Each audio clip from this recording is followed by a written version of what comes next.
this is that significant. And I feel that people are not talking about it. There'll be a transition time period where a significant population in the world and in this country will not have had the types of discussion and understand that we have, so they can, like you mentioned, society needs to be a part of it. There's a large portion of society that's not even in this discussion.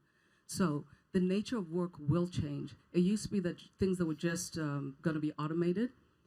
There will be a time where people who define themselves by work since thousands of years will not have that. And we're hurtling towards it. What can we do to make sure that we take that into account? Because when we talk about society, it's not like they're all together ready to discuss this.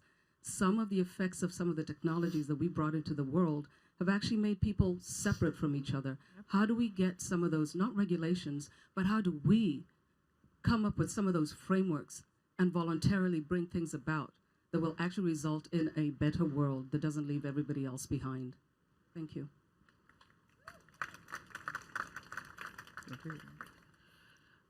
I'll give you my perspective. I think I completely agree with you that it's the ultimate technology that could really increase inequality and make things so much worse for us as human beings and civilization.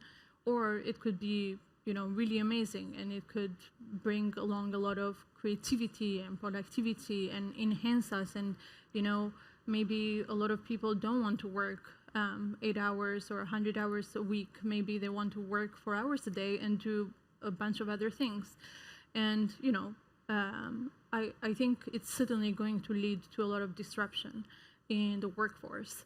And we don't know exactly the scale of that or the trajectory along the way, but that's for sure. And one of the things that in retrospect, it's not that we specifically planned it, but in retrospect I'm happy about, is that with the release of ChatGPT, we sort of brought AI into the collective consciousness, and people are kind of paying attention because they're not reading about it in the press.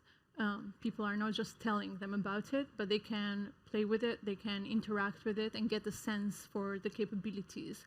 And so I think it's actually really important to bring these technologies into the world and make them as widely accessible as possible. Sam mentioned earlier, like, we're working really hard to make these models cheaper and faster so they're accessible very broadly. But I think that's key for people themselves to actually interact with the technology and experience it. And sort of visualize how it might change their way of life, their way of being, and participate as in providing product feedback, but also, institutions need to actually prepare for these changes in the workforce and economy. Sam, I'll give you the last word. Yes, absolutely. I think it's a super important question. Every technological revolution affects the job market. And over human history, every maybe 100 years, you can feel different numbers for this, 150 years, half the kind of jobs go away, totally change, whatever. I'm not afraid of that at all. In fact, I think that's good. I think that's the way of progress, and we'll find new and better jobs. The thing that I think we do need to confront as a society is the speed at which this is going to happen.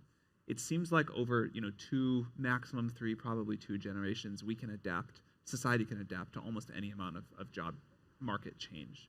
But a lot of people like their jobs or they dislike change, and going to someone and saying, hey, the future will be better, I promise you, and society's going to win, but you're going to lose here, that doesn't work. That's not cool. Like, that's not an easy message to get across. And although I tremendously believe that we're not going to run out of things to do, people that want to work less, fine, they'll be able to work less, but probably many people here don't need to keep working, and we all do. Like, there's like great satisfaction in expressing yourselves, in being useful and sort of contributing back to society. That's not going away. That is such an innate human desire. Like, evolution doesn't work that fast. Also, the sort of ability to creatively express yourself and to sort of leave something, to add something back to the trajectory of the species that's like a wonderful part of the human experience. So we're going to keep finding things to do, and the people in the future will probably think some of the things, we'll think some of the things those people do is very silly and not real work, in a way that like hunter-gatherer probably wouldn't think this is real work either. You know, we're just trying to like entertain ourselves with some silly status game. That's fine with me. That's how it goes. But we are going to have to really do something about this transition. It is not enough to just give people a universal basic income.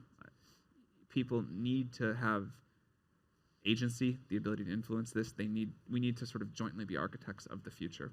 And one of the reasons that we feel so strongly about deploying this technology as we do, as you said, not everybody's in these discussions, but more and more are every year. And by putting this out in people's hands and making this super widely available and getting billions of people to use ChatGPT, not only do people have the opportunity to think about what's coming and participate in that conversation, but people use the tool to push the future forward. And that's really important to us.